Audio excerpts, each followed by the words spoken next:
Oh. Hello everyone, welcome to our latest Omnibus review for the month, and it is a big one, as you can tell from almost destroying the set. There's a lot of Omnis in this, and I'm about to open the box. Before I do, we've got a competition that we're running. We'll tell you about it at the end of the episode, but let's open and have a look what's going on in here first. Okay, let's have a look. Open. Now, I've got an idea of what's in here because there's so many. It's a really big Omnibus month, so I'm really hoping that all of the ones that I wanted to hear. Plastic this month. Environment, guys, environment, hey? Packed by Mr. Krabs. So shout out to Mr. Krabs and the SpongeBob team. This box is amazing. All right, so what have we got? What do I start with? Okay, so the Amazing Spider-Man by David Michelin and Mark Bagley. Okay, good. One of the hits of the year, the Daredevil by Zdarsky Omni. Let's put that on there. Move this back a bit because otherwise that flap's gonna go. Uncanny X-Force. The reprint of the Remender run, very good. We've got the Batman and Robin Adventures. Very nice looking book. And oh my God, there's too much in here, I can't fit them on the table. House of M companion.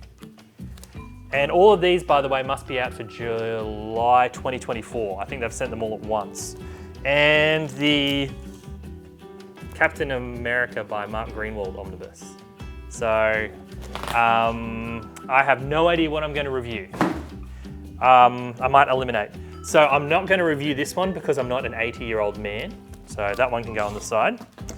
I'm not going to review this Batman one, even though I think, to be fair, I should do a DC. I'm not going to do it because it's basically the animated series. So there's nothing more that I can say about it than if you want to watch or read about the animated Batman series, read it. So very good book, but there's not much to say about it. House of M Companion, I'm not going to read because I think this is a waste of money. If you want to read House of M, just read the original Omnibus. This one is just kind of a cash-in with stories that don't really matter that came afterwards, so not a big fan, just a bit of a review. Okay, I'm not going to review this one because it's a reissue, so a lot of people have already read that one. So I'm going to say no to that one. Okay, you'll pay for it. And now, so I've got these two that I'm going to look through today. So I have recently reread both runs because I know what's coming out a little bit, and we'll look through them. Just at the top of my head though, we have a clear winner. This, I think, hope goes down as a classic story for the Daredevil, and actually not just Daredevil, for Marvel from this decade. When you look back to this decade for the best Marvel stories, I hope this still stands the test of time because it's brilliant. This one's a little bit of a difficult read for a couple of reasons, but I'll tell that when I break it down when we open the books, which I will do in a minute. Okay, let's start with the Amazing Daredevil by Chip Zdarsky and Marco Checchetto, I want to say. It's either that or Chichinitsu, so we'll see how I go. All right. Pre-cut it a little bit this month because we've learnt, look at that, that's a really tight boundary. Oh yeah, hoo-ah. Let's go here. All right, now let's have a look. Slipcase test, slipcase, nice little sleeve. That's not great. Look, it's a nice cover at least, so I would try to protect the slipcase as much as I could for this one, because if it gets damaged, I don't know if that'll look good on anyone's bookcase. So Daredevil, let's have a look. So it does not really have a contents page per se, but it does let us know who worked on every single issue, which is nice. The story behind this one is Daredevil is recovering from a traumatic injury. Kingpin is now mayor of New York City, and Daredevil's making a little bit of a comeback, but something happens in issue 1 which makes him not want to be Daredevil anymore. So I'm guessing, since this is an issue 1 spoiler, that it's okay to say that he kills someone. And he has to live with the repercussions of that what he has done all the way through the book. It also means the police are after him and he decides to give up the mantle of Daredevil. The artwork is excellent, look at that. I love when they do stuff like that that shows how Daredevil actually sees the world. We get introduced to a new police officer who wants nothing more than to keep the force on the up and up and make sure that corruption is out of it. But of course, in typical fashion, it isn't going too well. There he is, there's the new character. The other thing that happens in it is we find after he decides he's not Daredevil anymore, a new Daredevil appears. So there is the mystery of who the new Daredevil is, which I will not spoil at all. And then the other huge part of this that actually still is relevant to today's Daredevil storyline is that Elektra decides to help out because, you know, she's always loved Matthew Murdock.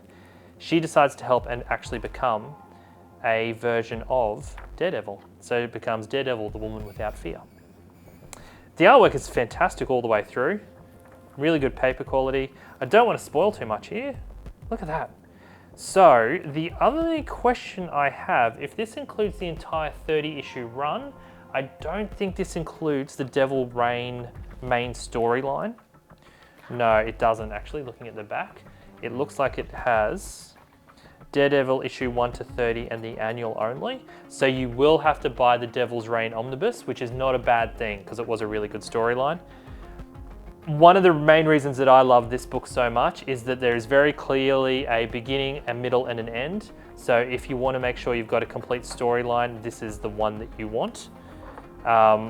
Absolutely love it. I think this will go down as one of the definitive runs of Daredevil around. You got your typical Punisher fight that they do every so often. Love it. The collection is actually pretty good for the price. So it's $100 US, which would make it about $131 on Comics Etc. Direct, or it would make it $180 if you were to buy it brand new in store. There's no extras by the look of it, so keep that. No, covers. So extras wise, I don't really know if it's worth it in that regard. Highly recommend it. If you do not want to spend the money and buy it in the hardcover, you should really go and buy all the soft covers. I think it was 9 volumes in total, but you should definitely read this story regardless of if you read it in Omnibus format or whichever format you choose.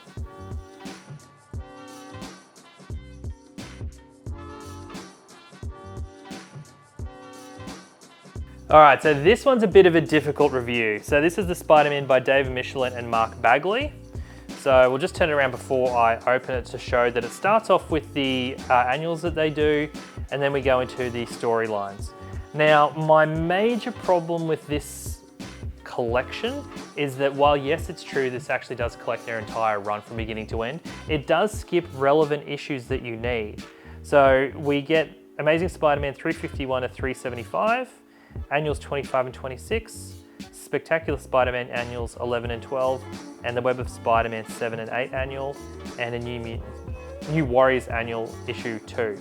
Now, why this is a bit of a problem, if you ask me, is that it includes the classic issues from the Maximum Carnage storyline, but only the Amazing Spider-Man issues. So you're not getting a complete story in this, you're getting random chapters from a crossover. So if you're going to read this, it's going to be a bit confusing. Now, the other reason that I'm not a big fan of this collection, let me just open it, is that the first couple of storylines in it are very New Warriors centric. So it feels more like a New Warriors collection than it does an actual Spider-Man collection.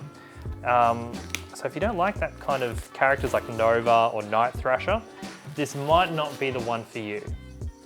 Beautiful book though, gotta say that. Love that slipcase.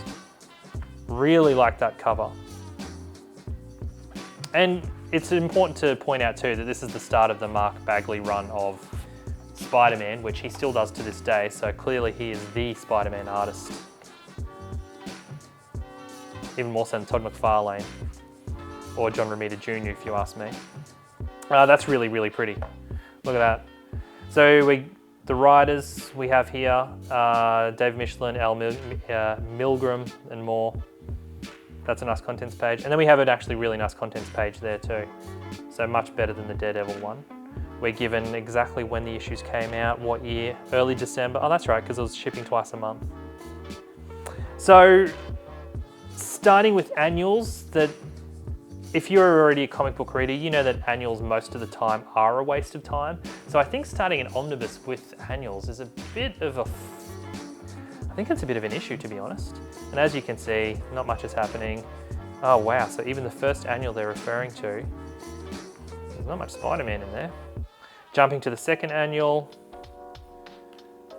There we go. Can I just point out, by the way, for a omnibus that's showcasing Mark Bagley, there's no Mark Bagley yet. And then we go to the web, and then here we go. So it's going to take me to here, that much of the book, to actually get to the Bagley run. Now the first storyline, like I said, it isn't great. It's a Nova storyline. And then we jump to a Night Thrasher storyline. There are some classic stories in here. So this is the Punisher, God, what was this called again? The Sidekick's Revenge storyline. It was actually really good. I actually didn't mind that one. It's aged okay, considering this is a lot of the 90s stuff. We've got some Shockwave, and then we jump to the issues of Maximum Carnage. So let's just have a look. So it has part 1 in there, but it won't have the Maximum Carnage one-shot that came out. Chapter 2, yep, okay, so it's got the main ones from The Amazing Spider-Man, but none of the side stories. So I'd be interested to see how they actually read in this book here. So look, it's an okay book. If you want to read it just for all your history of Spider-Man, I can recommend it.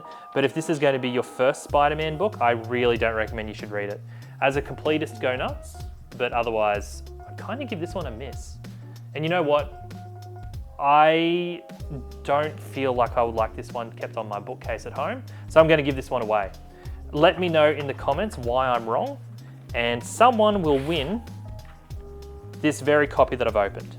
So you will get an open copy, but as you can see, hasn't been touched other than this little 5-minute segment, and this can be yours. You let me know in the comments why I'm wrong, and we will pick someone and you will win this brilliant copy.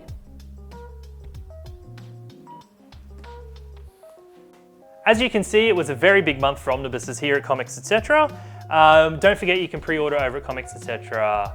direct.com.au if you want the savings, or just buy them regularly.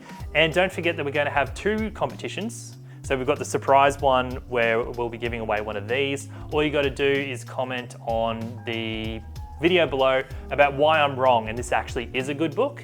And the other competition that we have is we want to give away a $200 gift card for either Comics Etc. or Comics Etc. Direct. All you have to do is subscribe to us and comment on one of our videos so we know you're not a bot. And once we hit that 500 number, someone is going to win a gift card.